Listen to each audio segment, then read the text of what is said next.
Čus, jsem Bára a bajkuju na tanvánském špičáku.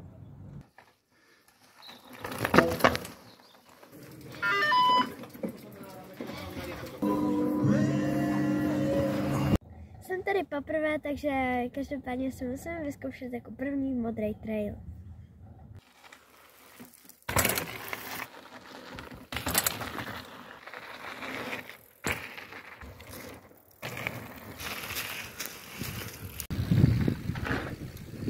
Modrý trail už mám vychytaný, takže mě to láká na červený trail.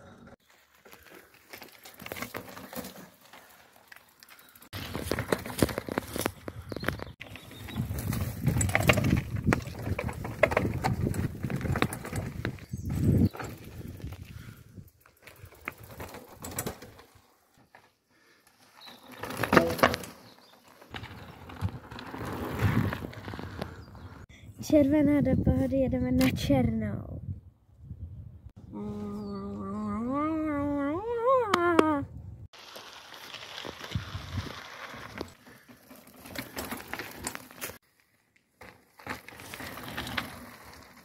Černý je moc kamenitý, ale to nevadí, jdeme ho pořádně protrénovat.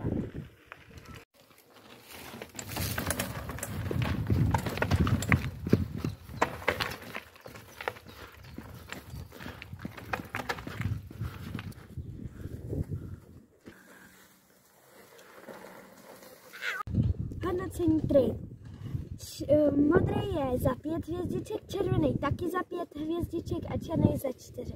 Nezapomeňte sem přijet, je to tady pecka.